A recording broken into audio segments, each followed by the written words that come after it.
Mike Vorkunov joins us, writer of The Athletic, national and business sports writer covering the NBA as a whole. Mike Vorkunov joins us. I forgot to press record on the intro, so we jump right into it. So hope you guys enjoyed. Like and subscribe. National writer, or really no matter what you're doing in journalism reporting, just being curious, I think, is like a vital skill as much as anything else. And so I think that lends itself to just asking good questions and doing good work. And so really that was just the thing I carried with me from undergrad, more so than anything else I can point to, I think. That's awesome. So how's the transition going from beat writing to being a national writer? Enjoyable or a lot different? No, I mean, I love it. It's just very different, with being a beat writer, you're writing every day. You're writing about, in my case, the Knicks, right?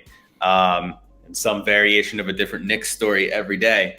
It's so much different when you're just covering like the league as a whole, or just, national basketball business, which is a hodgepodge of different things. And so it's a lot more uncertain. I'm trying to figure out what to write about every single day. So that causes me a lot more headaches, I'd say, and causes me more anxiety. But, some days you're just looking at like divert to emails, you get in a FOIA dump. Other days it's just talking to people about like trying to sell sports teams. And so the ambiguity is nice, but the ambiguity can also make you a little anxious. That's very true. I mean, I've been reading your stuff for a while now. I've been on The Athletic for 2 years, so very excited to speak with you, especially like I love your business takes, or just your takes on the NBA as a whole. I remember reading your article about Calvin Booth. I was super excited reading that, how you basically talked about how they built around, are going to build around, continue to build around Jokic, and how his vision of the team, is a little bit different than what, Conley's was. So yeah, I mean, it was that's one of the nice things about this job. Actually, I'd never met Calvin Booth before that, and so I want to cover some of the teams that may not get as much attention from us internally or nationwide. And so it was interesting to talk to him, and as you said, kind of trying to figure out how the Nuggets are building around Jokic's prime, how he's trying to differentiate from Tim Connolly, and it's a lot of it staying the same course for the Nuggets. Obviously, when you have Nikola Jokic and Jamal Murray and Michael Porter Jr. already under contract, there's not a lot of things you can do. But those moves at the margins are really what separate general managers from one another, and the good ones from the bad ones. Exactly. That was really well put. Well, with that being said, I wanted to, before we talk a little bit about the Knicks, I want to talk about the NBA as a whole, because something that I have discussed regularly and I've discussed on our internet show is there's a lot of teams that I feel like are playing the long game, because I believe what is it going to be in 2025 when the new deal hits, the new TV deal, so the whole cap spike. Do you believe that certain teams are going in now before that happens, while other teams, I feel like the Oklahoma City Thunder and the rebuilding teams, they're all looking like, holy crap, we're going to have a bunch of cap space when that happens? Do you think there's a lot of teams that know they're not in contention, that they're just waiting for that cap space to open up like it did in 2016? I don't know that cap space is as valuable anymore. I mean, if you look at the way that players have been moving lately, if at all, it's really trades because, a lot of them are re-signing. The contract extensions are worth so much, and giving up on contract extensions to hit free agency, if you're already an all-star, if you're already coming off a previous max deal, it doesn't make a lot of sense. And I think really the biggest thing that the cap spike, whenever it happens in 2025, to whatever degree it does happen, I think the biggest value of that will really be providing like some buffer for teams like the Nuggets, for the Timberwolves, against the cap, getting more room to spend, or against the luxury tax. Like a team like the Nuggets with Murray and Porter Jr. and Jokic already like approaching whatever the cap might be in 2024, 2 years from now, just with having those 3 max deals on their books already. So I think that could be the biggest leeway there. It's just giving room for some of the teams that are already capped out, some room to breathe in 2025. Yeah. And with that being said, you also wrote an article, I remember, I think like recently, about how the first round picks are being bundled. Do you think because of what you just said, that's why we're seeing first round picks being bundled, as if, I guess, the value of draft picks, if they're not protected, is extraordinarily, I guess, more valuable than a protected pick? Kind of like we've seen, like, just, it seems like all the Oklahoma City Thunder picks are worthless now with the protections on them compared to what we saw with Rudy Gobert, 4 unprotected. But yeah, I mean, the Thunder ones that, like, if they decide to trade him, they have so many they could make, kind of a Godfather offer for anyone really, because they have their own. They have the Clippers. They have. I'm trying to think of all that. I think the Rockets. They have so many that they can trade. All with varying protections or unprotected at all. And yeah, for sure, unprotected picks are way more valuable than protected picks. And I think the reason we were seeing so many get dealt, at least one hypothesis of mine is that because all these star players are now just re-signing, extending all their already large contracts, you don't see as many of them hit free agency. And so then the only way to get stars is to trade for them. And to trade for them, you're going to need a lot of picks or a lot of young assets, young players. And that kind of serves up the type of deals we've seen for Rudy Gobert and DeJounte Murray this summer. And who knows what we'll see for Kevin Durant if he ever gets traded. Who knows what we'll see for Donovan Mitchell if he gets traded. But I bet either way, a lot of picks are going to get dealt. Yeah, no, completely. And I think obviously we know with the whole Kevin Durant situation, the exuberant amount of picks they want or just what they want in return is making it seem like that isn't going to happen. What's your take on, I guess, do you think the Donovan Mitchell trade is more likely to happen than a KD/Kyrie trade? If I had to guess, I think Kyrie trade is totally different than the KD trade. I think it seems like there might be a lot of teams that want to get in on acquiring KD. I don't know if a lot can be said for Kyrie. I think the Donovan Mitchell deal, if I were to guess of which happens, it's probably that one of those three, mainly because we've kind of seen a team identified as the main suitor, right? With the Knicks, or even if Miami wants to get involved to some degree. And, I think if anything, it just becomes a case of like haggling over how many picks and how many young players. But it'll be interesting to see how all three of those play out, for whether the Jazz want to trade him at all, just how much it'll take, because they're not in a position where they have to deal Donovan Mitchell. And for the Nets, it's like, do they even want to trade him? Will they kind of call his bluff and see if he returns and plays for the next season, and see if that causes chaos or what that causes next year for the Nets? Yeah. And I honestly, from the way I see it, it's just at this point, I guess you could argue that the Nets kind of hold the leverage because they're under contract and they're not getting the offers they want. And it's obviously in their best interest right now with how they built the team. I believe the Nets, it's to keep Kevin Durant and Kyrie, because I don't know if any team, whatever they can get, will be able to put them back in the position they were with them on the roster. Yeah, for sure. While I remember reading yours and Fred Katz's piece on Donovan Mitchell, which I thought really opened up what a potential Knicks trade could look like. And we all know the Mitchell connection to New York and all that. Do you think that's a trade that, with more and more as it's gone quiet, the only rumors we hear is that they want a third team, either like a Spurs or the Pacers or even the Lakers, it seems like, to rework some of the assets that I guess the Jazz wouldn't want, which I would assume would be like someone like Evan Fournier or a contract. Do you think at that point a Knicks trade for Mitchell would have to involve a third or fourth team? Not necessarily. I could see it kind of working out where it's just those two teams. I think part of it is if the Knicks want, or if the Jazz rather want to unload, Mike Conley's contract or something like that. I don't know if the Knicks necessarily want to take that on, or if the Knicks want to acquire another first-round pick from someone else that they might not want to, add themselves. I think there's been a report of like a Lakers, Jazz, Knicks 3-team deal, some talks of that, because then you can see the Jazz acquiring Russell Westbrook and taking on his contract, but then getting extra surplus first-round picks as a part of it. And so this is part of, usually these deals happen, and what expedites them is that there's some kind of deadline going on. But now, since we're in August, there's no deadline going on, so there's nothing to kind of move things along quickly. So I think that's why you'll see these things get stretched out as well. Yeah, with that being said, do you think the soft deadline for either a Kevin Durant Kyrie trade or a Donovan Mitchell trade is what it was, I think, reported for Kevin Durant, being training camp for all three of those guys? Basically, if they go into training camp, it's still on the roster. It makes sense, right? That would be the first deadline, is reporting for training camp. Then after that, it's the start of the season. But again, these are all soft deadlines. It all really kind of depends on how much these teams feel like they have to get a deal done.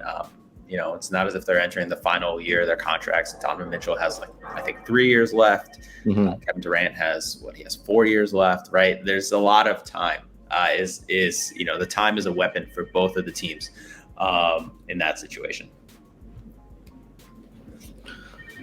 Damn. So I wanted to move over to the Knicks then. Do you think with the Knicks, are they going to try? This team is kind of a weird mix as it's gone over the year. Like, because with a year basically ago, they acquired Evan Fournier, which I liked Evan Fournier on my Magic, but I just kind of feel like he's a weird fit on this Knicks team because it's also weird because this is a Tom Thibodeau team that doesn't have much defense. It's a very offensive driven team. Yeah, and you saw that last year, right? The defense kind of collapsed from where it was the year before that in his first season in New York. Yeah, I mean, I was talking to one scout at Summer League, and he was mentioning he thought some of the problems for the Knicks this year was that because they didn't have like that defensive intensity with guys like Kemba and with Evan Fournier, maybe that kind of helped expedite why they were so much worse compared to expectations and the first Tom Thibodeau season. And so it'll be interesting to see if they have kind of, I don't want to say Jalen Brunson is much better at defense than Kemba Walker, but at least he seems to like be a more interested defender, a more capable defender, if that's a way of putting it. You see more minutes for like Quinn Grimes. They can regain some of that defensive intensity that they were missing last season. Yeah, no, Jalen Brunson definitely has fresher legs than Kemba. And I find it's just, especially with their young guys, because some of their young guys have either defensive potential oozing out of them, like Jericho Sims looks like a lot like, the next coming of a poor man's version of DeAndre Jordan, where he can just be a rim running lob threat who blocks shots. And then you have Quinn Grimes, who shows two-way ability while also having some secondary ball handling.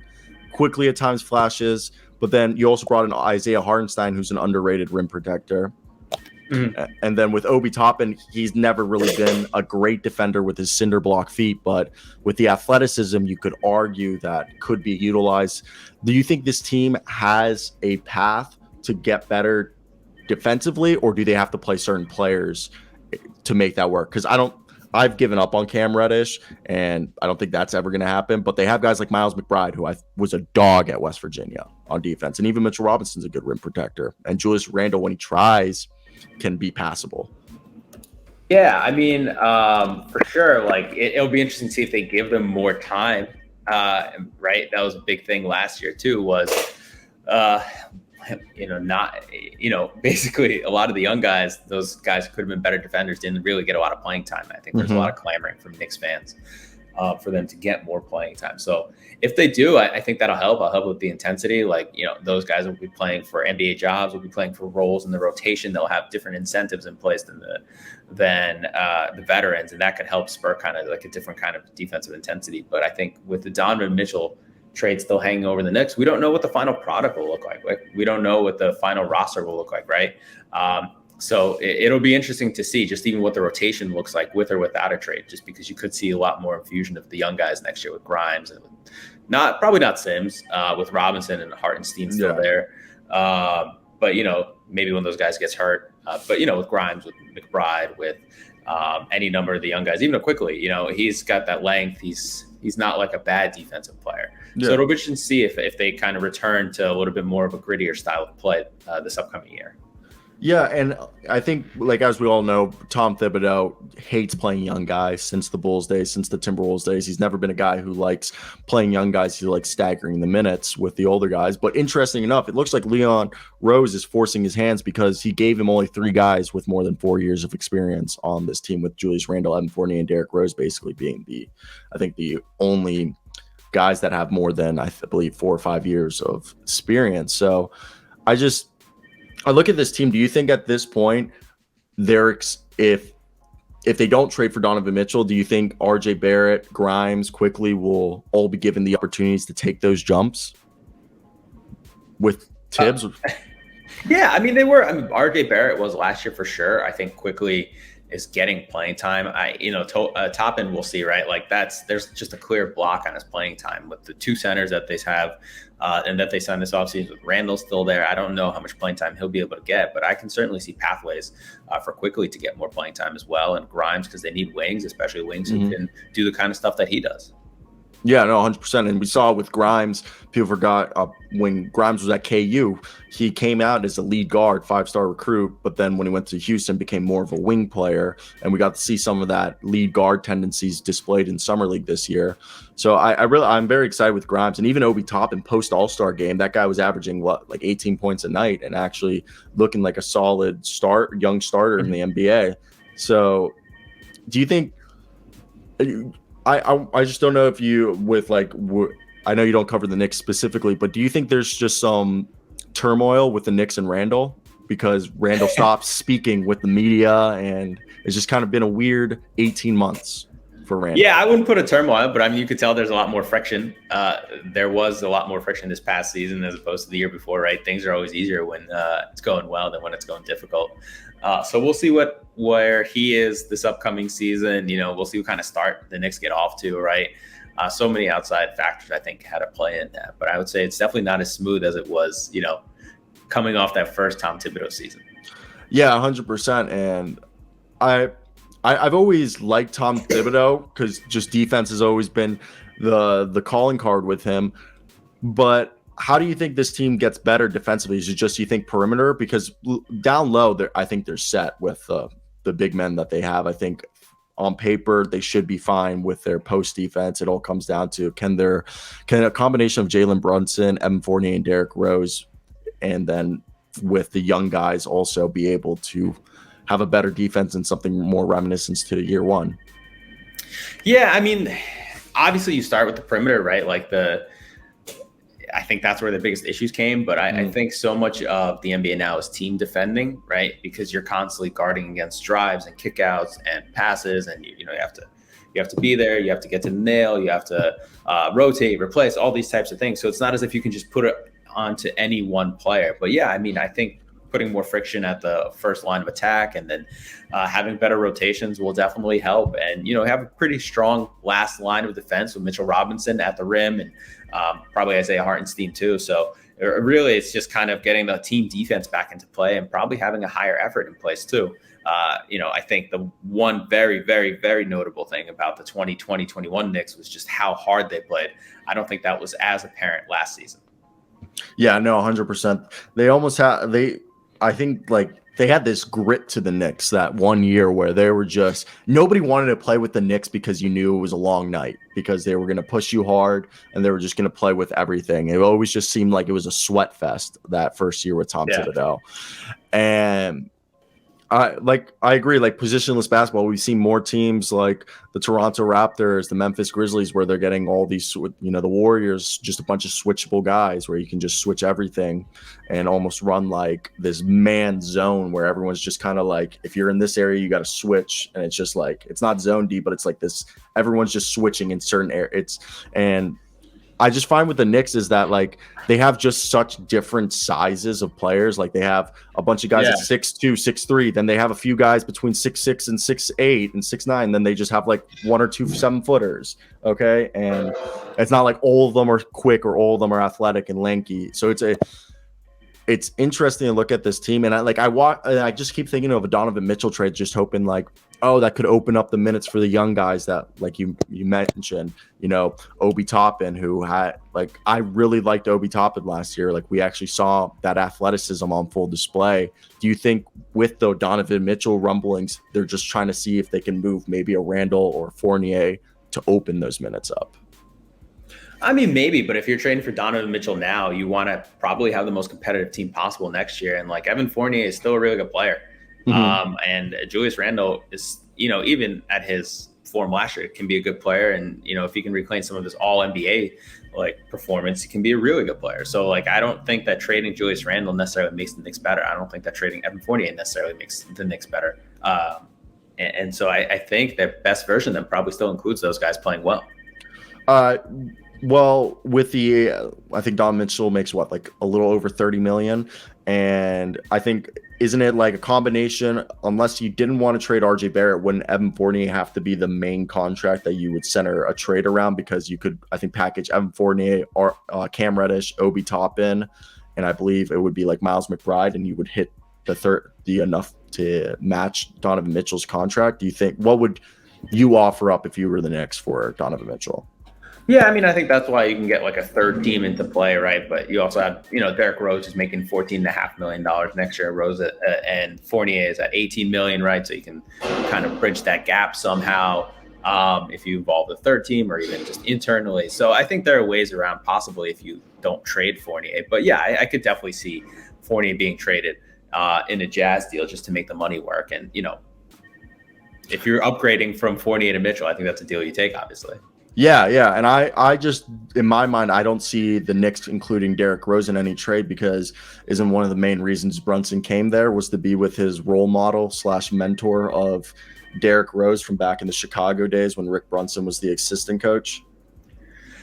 Sure. I would think maybe Rick Brunson being there and Leon Rose being there are probably bigger reasons. I don't think like you trade Derrick Rose and Jalen Brunson goes on a strike all of a sudden to demand a trade. So yeah. But yeah, I totally see your point. Yeah. I just in my mind, I was like, you don't want to disgruntle the guy the first month he's there, Yeah, I think Jalen Brunson will be all right. All right. If they ever come to the point where they trade Derrick Rose.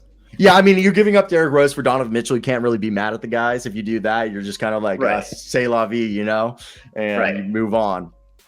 But with this, do you just think – I just kind of think at this point, the trades might just pull in. Do you think we're kind of looking at, for just the NBA as a whole, the Knicks as a whole, this is kind of the rosters every team's kind of going to go into training camp with?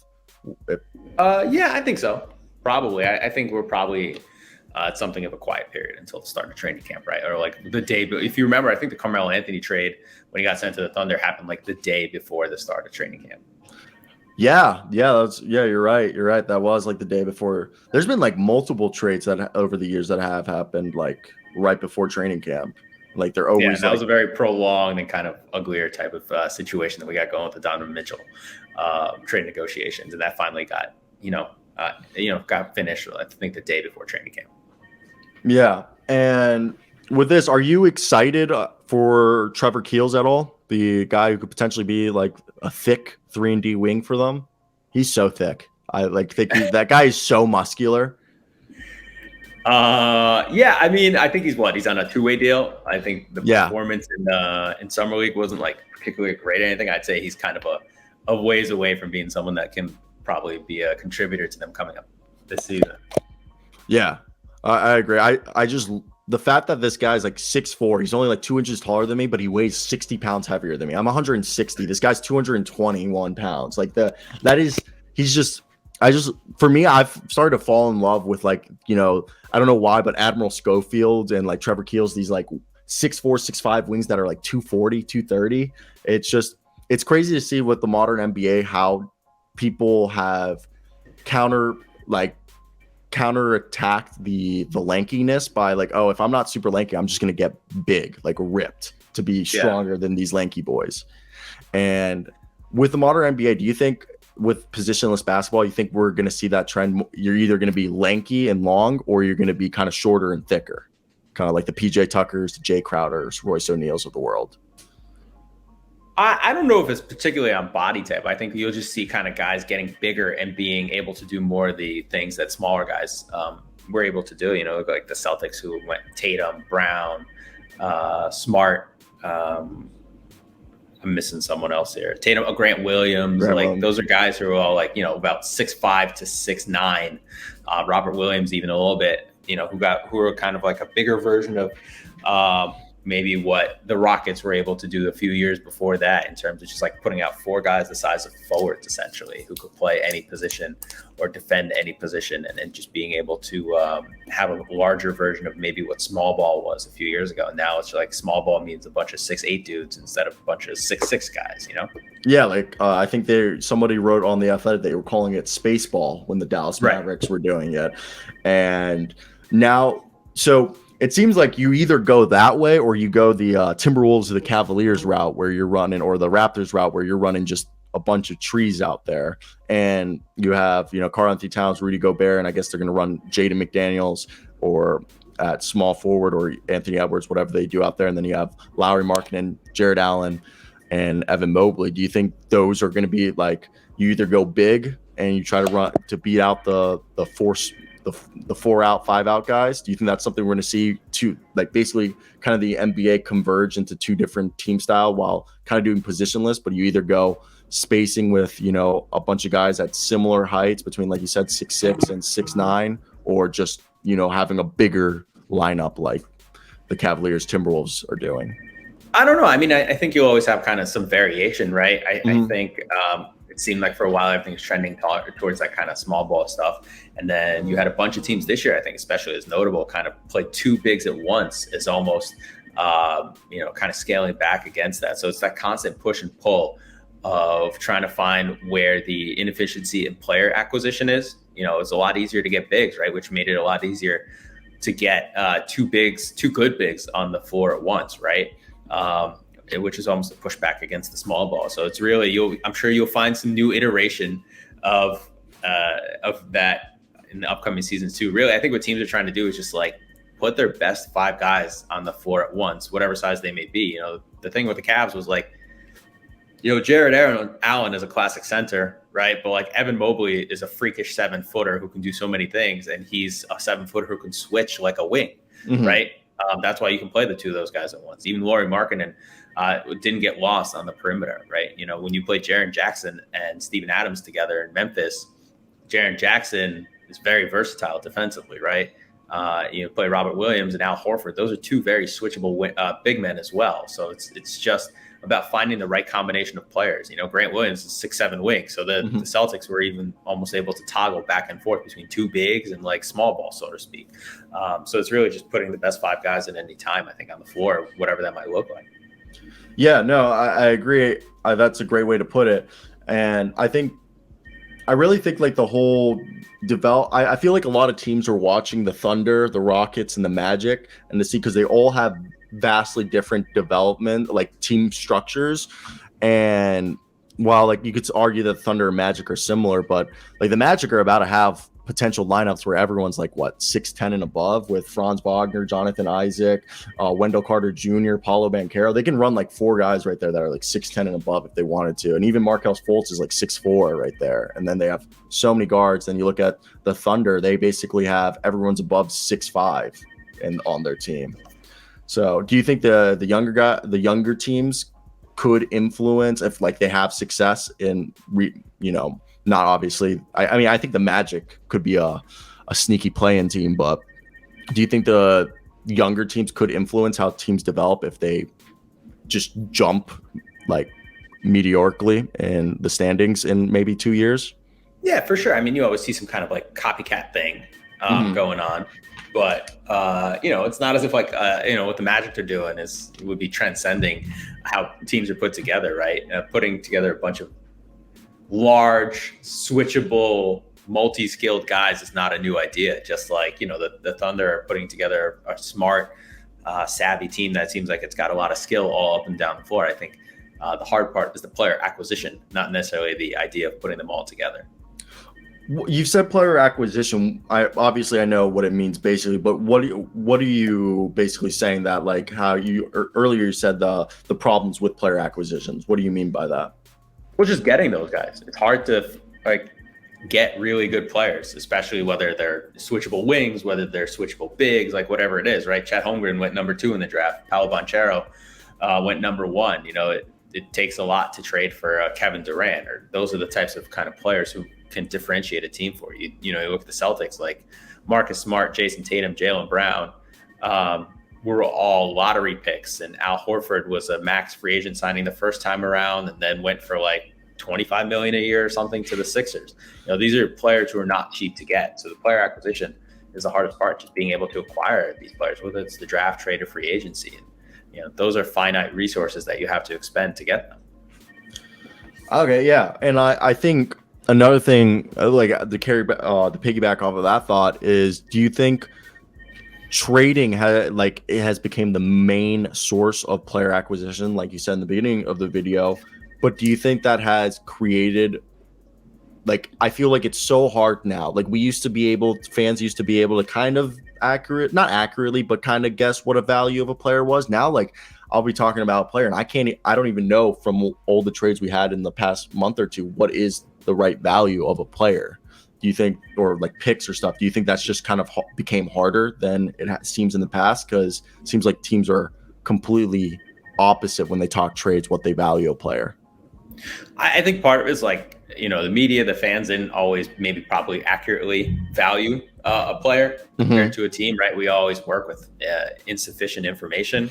And I think maybe now there's just kind of differentiating values for players because teams play different styles. They have analytics departments that come to different answers on what the value of a wing or a big or a guard is, right?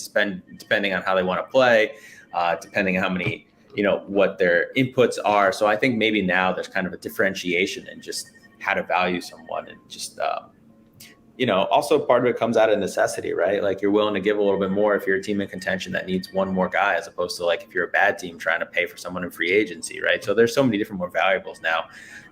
Maybe as we see teams get smarter, you see kind of some differentiation in player valuation, as opposed to when it was just kind of everyone trying to play the same way before. That's a great way to put it, because it really did feel for like 4 years after the Warriors broke out onto the scene, everybody was like, we just need as many 3-point shooters on all our teams. And it felt like everyone was trying to like pseudo do what the Warriors were doing for like the first 2-3 years. And now, like you said, it seems like everyone's realizing, oh, we should just have all our own styles instead of like being all the same. Well, for me, the reason I asked that question was I thought Rudy Gobert's value was destroyed because we saw Kristaps Porzingis get traded for a bag of chips basically after 2 years in Dallas, and people were alluding it was because of, I believe it was the bone bruise or something with his knee, and they were suggesting that maybe the Mavericks knew more about Kristaps's injury concerns, and then he goes out and averages a career high in assists and literally looks somewhat like the Knicks version of himself with the Wizards. Do you think the, I guess, not the anxiousness, but the compulsiveness of getting better for a team like the Timberwolves or maybe even other teams that are trying to get better is what's raising the price on these players?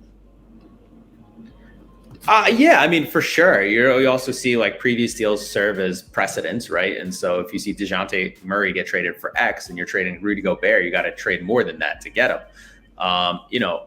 I think there's a lot of different reasons, but yeah, it's if you realize the only way to get like really good players is through the trade, then you're gonna have to start giving more, and then that kind of builds on top of each other, right? Because nobody wants to be the team trading away a star player that gets less than the team before you would trade away a star player, right? Like that's hard to sell to fans, that's hard to sell to ownership. So there's just like a lot of things that go into it, I think. Yeah, and you just brought up a great point. Does every team in the NBA have, I know like not all the teams, but it seems like in the NFL, if we're to compare to, it seems like you're either an involved owner or you're not involved. And it seems like a majority of the NBA owners are very involved. Are there certain teams that don't have NBA owners and they just give their president of basketball operation final say, last word? Or is everything I think it's just like different varying degrees of involved, how I think every owner like signs off on big trades and big signings and all that, and some are like much more involved. It seems like Joe Lacob for like the Warriors is very involved on a more day-to-day level, but yeah, it seems like maybe like the Magic or maybe a little more hands-off, or Jody Allen. Yeah, Jody Allen. Yeah. So, I mean, there's a lot of like, but that's still being involved, right? You're still getting final say on all these acquisitions and transactions. You're the one setting the team budget. Like that's involvement, even if it's maybe a little more passive than just like being there every day in trade calls or whatever. Yeah. Okay. That's a good way to put it. And as just coming from the NBA, I've just realized as a whole, and I feel like NBA fans don't, like casual NBA fans or just even NBA Twitter doesn't realize how important I feel like the structure or the people who are in the roles in the front office. Like I feel like a front office carries so much weight on an NBA team, because if the NBA players hate the general manager or don't like how the team's vision is being run, I feel like that creates a lot more turmoil than people think. Yeah, but usually there's a lot more that goes into it than just the whatever say the general manager has in every one of these organizations. Oh yeah, I was just thinking more like, remember Gerson Rosas when all that came out, and just like the environment he was creating there, and just to see how much just 1 year with Gupta, how it just the whole hope had changed with Mm-hmm. the whole organization. But one of the last things I want to ask you is, I felt like the theme with this NBA offseason was continuity. It felt like if you didn't go out and get a big trade, you wanted to run it back or just continue building what you were doing. Would you agree with that? That seems like the theme. If you didn't make a major move, it was just continuing what you were building. Yeah, for sure. But we'll see which teams continue their continuity if the Mitchell and Durant deals happen. You think that would shake up the league tremendously if the one of those dominoes or both of those dominoes were the fall? Oh yeah, I mean, you have a top 5 guy getting traded and a top 25 guy getting traded. I think that's going to be large consequences. That's why, and I talked about this at this point. Do you think, I guess for Kevin Durant, do you think at that point we're expecting, if Kevin Durant gets moved, a Herschel Walker type trade? I mean, I think that's the only reasonable inference you can make right now, right? Based on like even the Rudy Gobert trade, right? That's kind of what you have to get back to trade him, I would think, if you're the Nets. Yeah, that's the only thing I think. And I think that's like the Herschel Walker trade's like one of the only NFL trades to have, I think, 3 or 4 teams in it. And it's like 26 assets were traded right there. Obviously, that's the NFL. But I feel like if Kevin Durant's going to move. We saw that with the Paul George trade, right? Well, I can't even. What was Paul George's trade? They traded. The Clippers basically traded Shai Gilgeous-Alexander, and then they traded, God, I don't even know how many first-round picks, but a bunch of them. So it was a lot there. Yeah, for some reason, I always think in my head of the Paul George trade. I just thought like they got Shai, and that's like all it ends in my head. I just always forget about the picks they got. But yeah. Damn. And that one came out of left field, unless like in your eyes you saw that coming. I just remember Kawhi signed with the Clippers, then he went, and then next thing you knew, Paul George came. Right. Same here. Because we were all just trying to figure out what Kawhi Leonard was going to do. Yeah, because I remember Kawhi was all over the place because he was taking meetings. That was wild. It always just feels like a million years ago. Like, even though I know probably you being older than me, but like now that I've been covering this for like 4 years, it's just like 4 years ago feels like it happened a different decade. Yeah, 4 years ago is a very long time. Yeah, and also with all the pro-am, I was just thinking in my head this morning, I was like, why is there so much pro-am? Then I realized the pandemic, like the past 2 years, they haven't had pro-am, and this is why everyone and their mother is playing in pro-am this year. And I was just like, this has just created NBA Twitter so much worse because people are just taking pro-am as if it's going to like translate. Yeah. But though, so do you think, my last question here about the Knicks, and to wrap this up, is do you expect the Knicks to be more reminiscent of Tom Thibodeau's first year than this previous year? I think so. I think they probably. I'm curious to see what their offense is going to look like. Really, I think the defense will be better for sure, and maybe that'll make it more like their first year. But I really don't know what their offense is going to look like because I think there's a lot of different ways they can go, and there's so many options now for how to kind of stagger minutes and. Yeah. What would be your starting lineup with the current roster if you had to choose? Probably Brunson, Barrett, Randall, Mitchell Robinson, and I guess probably Grimes, I think, and then you can get kind of Rose and Quickly and Fournier and Isaiah Hartenstein and Toppin together for a very interesting and different kind of flavor off the bench. Yeah, no, I actually kind of like the idea of, maybe even using, if like you said, if Evan Fournier is coming off the bench, kind of like a sixth man who almost plays it closer to like high 20 minutes. Like he played 29 and a half minutes last year, averaged 14 points a night. Like if he could do that off the bench, that'd be incredible. If Evan Fournier could be like, because I felt like that was the problem with the Knicks last year with their offense is as soon as they put some of the bench in, there wasn't much bench shot creation. Yeah, and you need to solve that. And part of that was because Derrick Rose got hurt, right? So made it harder, obviously. Yeah. No, but I agree. Like, I think this team, it comes down to, I feel like on paper, I feel like this is a good team, and it's always on paper. You look at something, you're like, there's a lot of mismatch. Like, there's a lot of young guys there, but if they all take at least a step, half a step, I feel like the team will be tremendously better. Yeah, I agree. Totally. So are you buying stock in Quinn Grimes then? Yeah, I mean he was pretty good for a rookie last year. I think like he'll get better next season for sure, especially if he can kind of stay healthy and play the full season. Yeah, I just love his mentality. Just from him going from KU to looking like at KU, everyone thought he was a bust of a 5-star recruit, and then he goes over to the Houston and just tears stuff up, and then the scouting combine, one of the greatest like performances over there, just dominating everybody else. So I think he definitely has the dog in him to do it. So thank you, Mike, for coming on. This was awesome. I very much appreciate it. I mean, honestly, like the schoolgirl in me is going off that I got to interview someone from the Athletic, just being subscribed for the last 2 years. So like, honestly, like it was just to say that I've interviewed a journalist from the Athletic is just so vindicating. Well, I wouldn't be that impressed by me. Maybe there are a bunch of better writers and reporters at the Athletic that you can schoolgirl. If you got Ken Rosenthal, that would be pretty cool. Oh my God, that would. Yeah, I would. I would be like shaking. Shoot your shot. You never know. Yeah. But thank you again. I'll put all your Twitter, your articles, all your information down below. Go check it out. And anything new you're working on coming out soon? No, that's it. It's slow time. So really, just kind of trying to take it easy a little bit and get to the start of next season. Yeah, no, 100%. I feel that.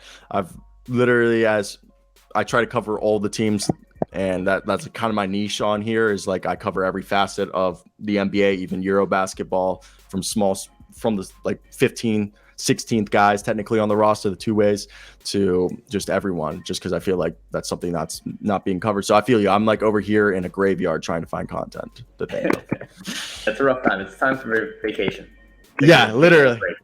Exactly. All right, man. I hope you have a great week and a great rest of your day. Thank you for coming on again. Take care.